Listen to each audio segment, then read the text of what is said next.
भगवत गीता अध्याय 18 मोक्ष संन्यास योग। श्रीमद् भगवत गीता का अंतिम अध्याय सबसे बड़ा है और इसमें कई विषयों को सम्मिलित किया गया है। अर्जुन दो शब्दों संन्यास और त्याग के संबंध में प्रश्न पूछने के साथ संन्यास के विषय पर चर्चा प्रारंभ करता है। दोनों शब्द एक ही मूल धातु के हैं, जिसका अर्थ परित्याग करना है। सन्यासी वह है जो गृहस्थ जीवन में भाग नहीं लेता और समाज को त्याग कर साधना का अभ्यास करता है। त्यागी वह है जो कर्म में संलग्न रहता है लेकिन कर्म फल का भोग करने की इच्छा का त्याग करता है। श्री कृष्ण दूसरे प्रकार के त्याग की संस्तुति करते हैं। वे परामर्श देते हैं कि यज्ञ, दान, तपस्या और कर्तव्य पालन संबंधी कार्यों का कभी त्याग नहीं करना चाहिए, क्योंकि ये ज्ञानी को भी शुद्ध करते हैं।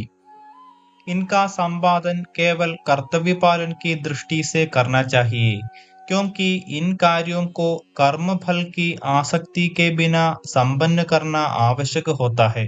तत्पश्चात श्री कृष्ण तीन कारकों के विस्तृत गहन विश्लेषण की ओर आते हैं, जो कर्म, कर्म के तीन संघटक और कर्म फल में योगदान करने वाले पांच कारकों को प्रेरित करते हैं। वे इनमें से प्रत्येक की तीन गुणों के अंतर्गत विवेचना करते हैं। वे कहते हैं कि जो अल्पज्ञानी है वे स्वयं को अपने कार्यों का कारण मानते हैं, लेकिन विशुद्ध बुद्धि युक्त प्रबुद्ध आत्माएं न तो स्वयं को अपने कार्यों का कर्ता और न ही भोक्ता मानती है। अपने कर्मों के फलों से सदैव विरक्त रहने के कारण वे कार्मिक प्रतिक्रियाओं के बंधन में नहीं पड़ते। आगे इस अध्याय में यह अवगत कराया गया है कि लोगों के उद्देश्यों और कर्मों में भिन्नता क्यों पाई जाती है। तत्पश्चात इसमें प्रकृति के तीन गुणों के अनुसार ज्ञान, कर्म और कर्ता की श्रेणियों का वर्णन किया गया है। फिर आगे यह अध्याय बुद्धि, दृढ़ संकल्प और सुख के संबंध में समान विश्लेषण प्रस्तुत करता है। इसके बाद यह अध्याय उन लोगों का चित्रण करता है जिन्होंने आध्यात्मिक जीवन में पूर्णता की अवस्था प्राप्त कर ली है और ब्रह्म की अनुभूति में लीन हो गए हैं। आगे इस अध्याय में यह कहा गया है कि ऐसे पूर्ण योगी भी भक्ति में तल्लीनता द्वारा अपनी पूर्णता का अनुभव करते हैं। इसलिए भगवान के दिव्य व्यक्तित्व के रहस्य को केवल मधुर भक्ति द्वारा जाना जा सकता है। इसके बाद श्री कृष्ण अर्जुन को स्मरण कराते हैं कि भगवान सभी जीवों के हृदय में स्थित है और उनके कर्मों के अनुसार वे उनकी गति को निर्देशित करते हैं। यदि हम उनका स्मरण करते हैं और अपने सभी कर्म उन्हें समर्पित करते हैं तथा उनका आश्रय लेकर उन्हें अपना लक्ष्य बनाते हैं, तब उनकी कृपा से हम सभी प्रकार की कठिनाइयों को पार कर लेंगे। लेकिन यदि हम अपने अभिमान से प्रेरित होकर अपनी इच्छानुसार कर्म करते हैं, तब हम सफलता प्राप्त नहीं कर पाएंगे। अंत में श्री कृष्ण यह प्रकट करते हैं कि सभी प्रकार की धार्मिकता का त्याग करना और केवल भगवान की भक्ति के साथ साथ उनके समक्ष शरणागत होना ही अति गुह्यतम ज्ञान है। तथापि यह ज्ञान उन्हें नहीं प्रदान करना चाहिए जो आडंबरहीन और भक्त नहीं है, क्योंकि वे इसकी अनुचित व्याख्या करेंगे और इसका दुरुपयोग कर अनुत्तरदायिता से कर्म का त्याग करेंगे। यदि हम यह गुह्य ज्ञान प्राप्त जीवात्मा को प्रदान करते हैं, तब यह अति प्रेमायुक्त बन जाता है और भगवान को अति प्रसन्न करता है। इसके बाद अर्जुन भगवान को सूचित करता है कि उसका मोह नष्ट हो गया है और वह उनकी आज्ञाओं का पालन करने के लिए तत्पर है। अंत में संजय, जो नेत्रहीन राजा धृतराष्ट्र को युद्ध भूमि पर भगवान श्री कृष्ण और अर्जुन के बीच हो रहे संवादों को सुना रहा था। व्यक्त करता है कि वह इन संवादों को सुनकर इतना स्तंभित और आश्चर्यचकित है कि जैसे ही वह भगवान के पवित्र संवादों और भगवान के अति विशाल विश्वरूप का स्मरण करता है, तब उसके शरीर के रोंगटे खड़े हो जाते हैं। गहन कथन के साथ श्रीमद् भगवत गीता का समापन करते हुए वह कहता है कि विजय सदैव वहीं होती है जहां भगवान और उसके भक्त होते हैं, और इस प्रकार से अच्छाई, प्रभुता और समृद्धि भी वहीं होगी, क्योंकि परम सत्य का प्रकाश सदैव असत्य के अंधकार को परास्त कर देता है। श्लोक 1। अर्जुन उवाच सन्न्यासस्य महाबाहो तत्त्वमिच्छामि वेदितुम् त्यागस्य च हृषीकेश पृथक् केशिनिषूदन। अर्जुन ने कहा, हे महाबाहु, मैं संन्यास और त्याग की प्रकृति के संबंध में जानना चाहता हूँ। हे केशिनिषूदन, हे ऋषिकेश, मैं दोनों के बीच का भेद जानने का भी इच्छुक हूँ। अर्जुन श्री कृष्ण को केशिनिषूदन कहकर संबोधित करता है, जिसका अर्थ केशी नामक असुर का संहार करने वाला है। इस पृथ्वीलोक पर अपनी दिव्य लीलाओं में भगवान श्री कृष्ण ने केशी नामक उग्र और हिंसक असुर का वध किया था, जिसने एक पागल घोड़े का रूप धारण करके ब्रजभूमि में आतंक मचा रखा था। संशय भी एक बेलगाम पागल घोड़े के समान है, जो मन मस्तिष्क में पागलों की तरह दौड़ लगाता रहता है तथा भक्ति की सुंदरतम फुलवारी को नष्ट कर देता है। अर्जुन इंगित करता है कि जैसे आपने केशी नामक राक्षस का वध किया था, उसी प्रकार मेरे मन मस्तिष्क में उठने वाले संशय का भी दमन करो। अर्जुन का प्रश्न तीक्ष्ण और मर्मभेदी था। वह सन्यास की प्रकृति के बारे में जानना चाहता है, जिसका अर्थ कर्मों का त्याग करना है। वह त्याग की प्रकृति, जिसका अर्थ कर्म फलों को भोगने की इच्छाओं का त्याग करने से है, के संबंध में भी जानना चाहता है। आगे वह पृथक शब्द का प्रयोग करता है, जिसका अर्थ भिन्नता है। अतः वह इन दोनों शब्दों के बीच के अंतर के संबंध में भी जानना चाहता है। अर्जुन श्री कृष्ण को ऋषिकेश कहकर संबोधित भी कर रहा है, जिसका अर्थ इंद्रियों का स्वामी है। अर्जुन का लक्ष्य महाविजय के अभियान को पूरा करना है, जिसे मन और इंद्रियों को वश में करके संपूर्ण किया जा सकता है। यह वही विजय अभियान है जिससे पूर्ण शांति की अवस्था प्राप्त की जा सकती है। श्लोक 2। श्री भगवानुवाच काम्यानां कर्मणां न्यासं संन्यासं कवयो विदुः सर्वकर्मफलत्यागं प्राहुस्त्यागं विचक्षणाः। परम भगवान ने कहा, कामना से अभिप्रेरित कर्मों के परित्याग को विद्वान लोग संन्यास कहते हैं, और सभी कर्मों के फलों के त्याग को बुद्धिमान लोग त्याग कहते हैं। कवयः विद्वान लोग हैं। भगवान श्री कृष्ण बताते हैं कि बुद्धिमान व्यक्ति कर्मों के त्याग को संन्यास मानते हैं।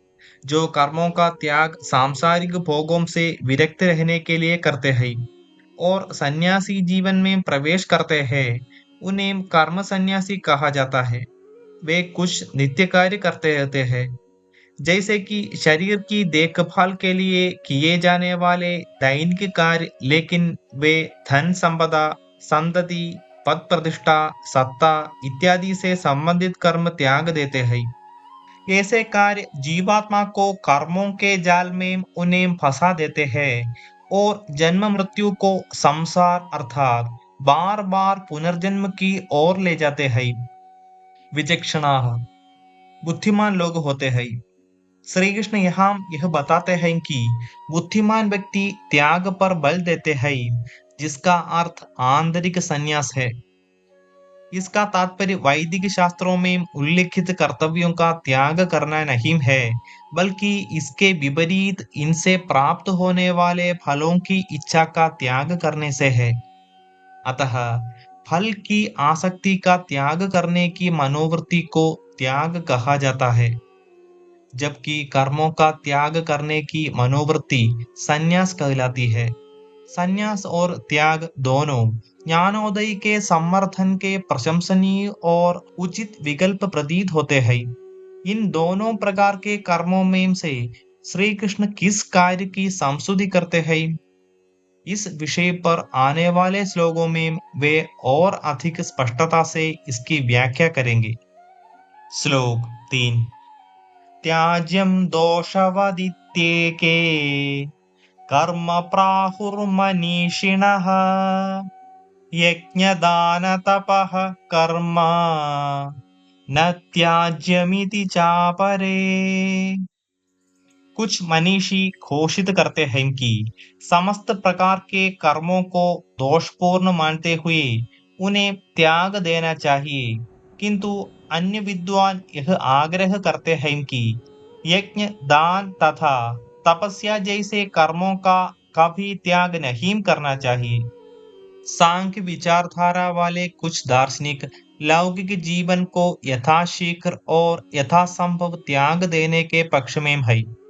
उनका मत है कि समस्त कार्यों का परित्याग कर देना चाहिए, क्योंकि ये सब इच्छाओं से प्रेरित होते हैं, जो आगे देहांतर के रूप में जन्म और मृत्यु के चक्र में फंसाते हैं।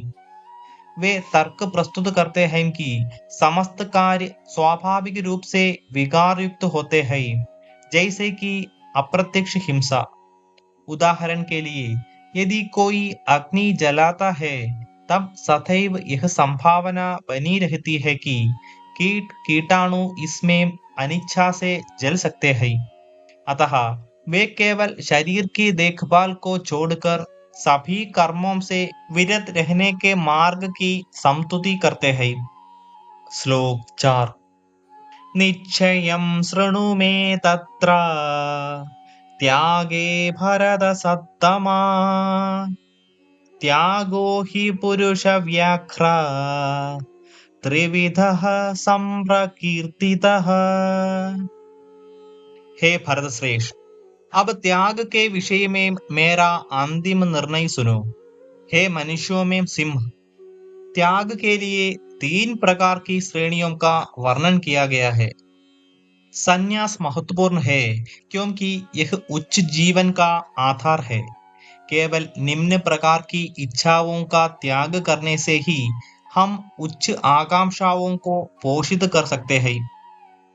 इसी प्रकार से निम्न प्रकार के कर्मों को त्याग कर ही हम स्वयं को उच्च कर्तव्यों और गतिविधियों में समर्पित कर सकते हैं और हम ज्ञान के मार्ग पर आगे बढ़ सकते हैं।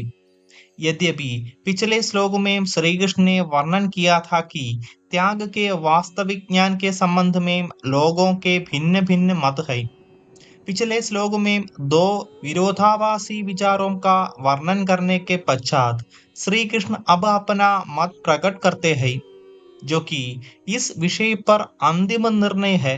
श्री कृष्ण कहते हैं कि अब वे त्याग को 3 श्रेणियों में विभक्त करते हुए विषय की व्याख्या करेंगे। उन्होंने अर्जुन को व्याघ्र कहकर संबोधित किया है, जिसका अर्थ है मनुष्यों में सिंह, क्योंकि संन्यास धारण करना केवल निडर मनुष्यों का काम है। श्लोक 5 यज्ञदान तपः कर्म न त्याज्यं कार्यमेव तत् यज्ञोदानं तपश्चैव पावनानि मनीषिणाम्। यज्ञ, दान तथा तपस्या पर आधारित कर्मों का कभी परित्याग नहीं करना चाहिए। इन्हें निश्चित रूप से संपन्न करना चाहिए। यज्ञ, दान तथा तपस्या वास्तव में महात्माओं को भी शुद्ध करते हैं। यहाँ पर श्री कृष्ण अपना निर्णय सुनाते हुए कहते हैं कि हमें उन कार्यों का कभी परित्याग नहीं करना चाहिए जो हमें उन्नत करते हैं और मानव जाति के लिए लाभप्रद होते हैं। ऐसे कार्य अगर समुचित चेतना में संपन्न किए जाते हैं तब ये हमें कर्म बंधन में नहीं डालते, अपितु हमें आध्यात्मिक रूप से उन्नत बनाने में हमारी सहायता करते हैं। यज्ञ, दान और तप कर्म ऐसे कार्य हैं जो हमारी आध्यात्मिक उन्नति और विकास में सहायता करते हैं। कभी कभी ये कार्य बंधन में डालने वाले भी प्रतीत होते हैं, लेकिन ये झींगे के कोश के समान है। ये हमारी अशुद्धता को धो देते हैं और हमें भीतर से सुंदर बनाते हैं तथा इस भौतिक संसार के चक्र को तोड़ने में प्रभावी रूप से सहायता करते हैं। अतः श्री कृष्ण इस श्लोक में यह उपदेश देते हैं कि इस प्रकार के कार्यों का कभी त्याग नहीं करना चाहिए। अब वे अपने कथन को यह प्रकट कर सिद्ध करते हैं कि उचित मनोवृत्ति के साथ हमें इनका निष्पादन करना चाहिए। श्लोक 6। एतान्यपि तु कर्माणि संगं त्यक्त्वा फलानि च कर्तव्यानीति मे पार्थ निश्चितं मतमुत्तमम्। ये सब कार्य आसक्ति और फल की कामना से रहित होकर संपन्न करने चाहिए। हे अर्जुन, यह मेरा स्पष्ट और अंतिम निर्णय है।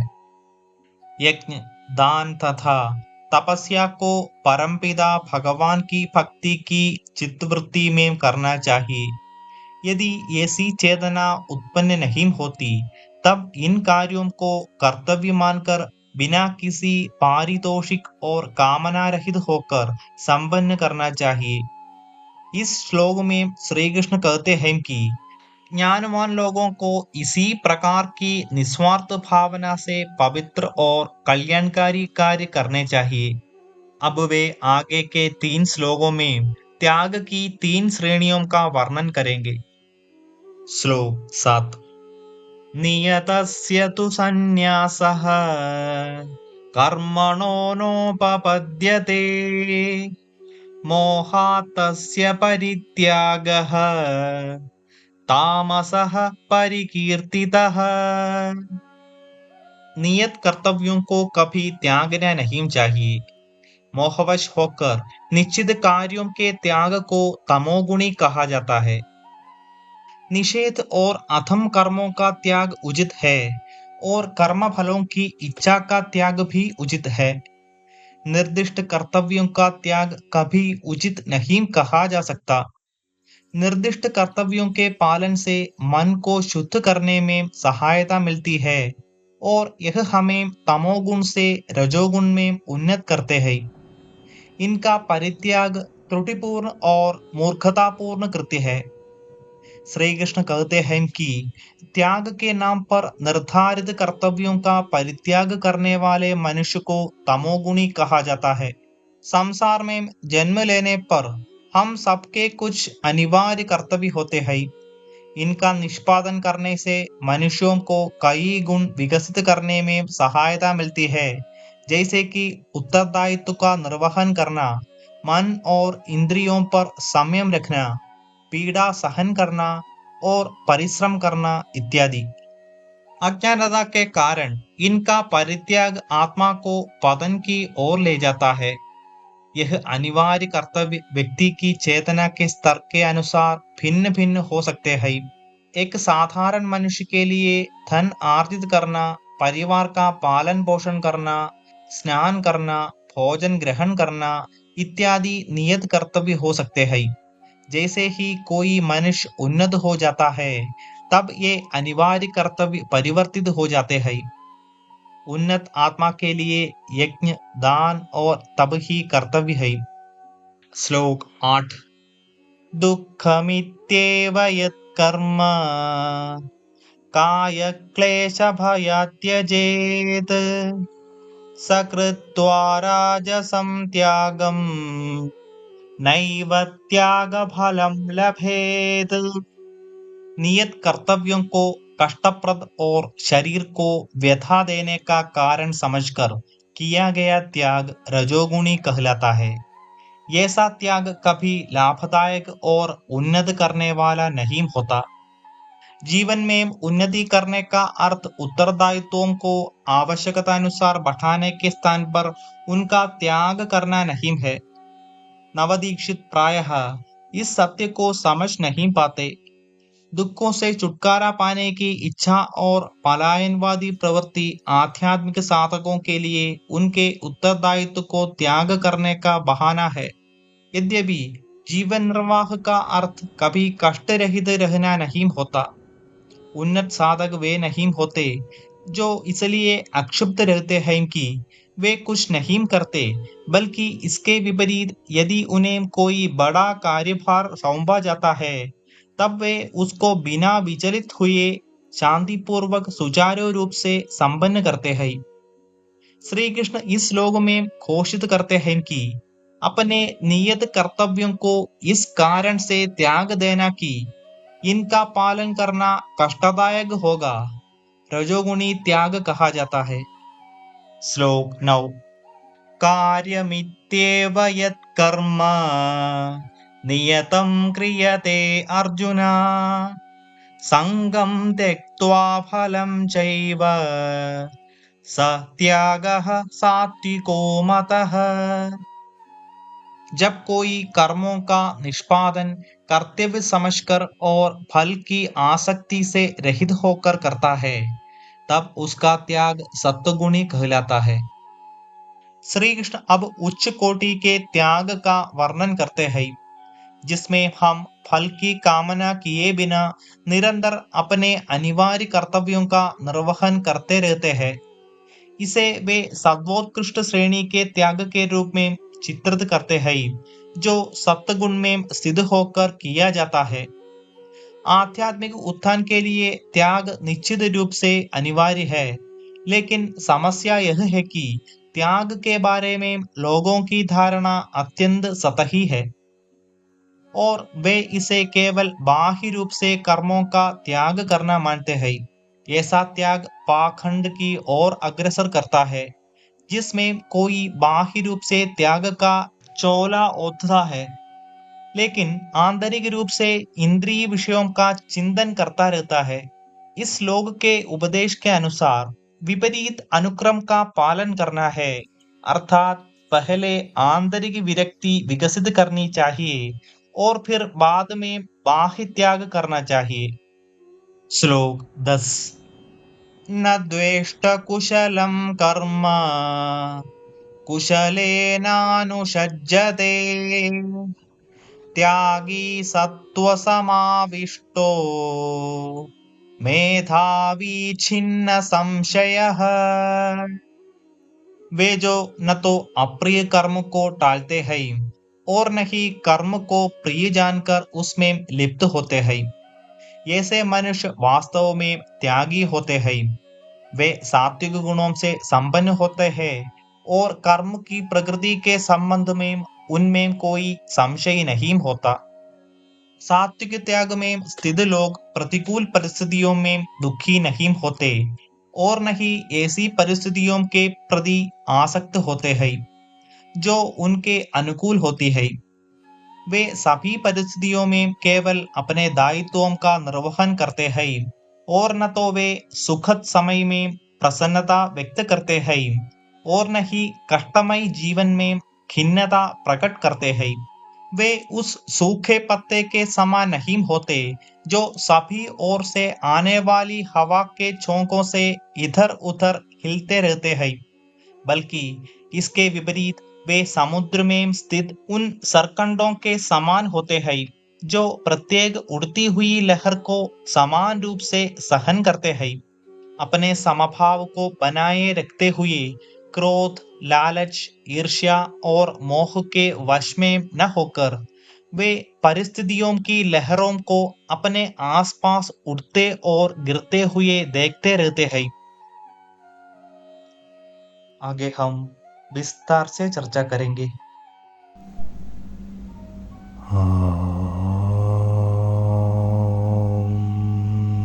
गुं गुरुभ्यो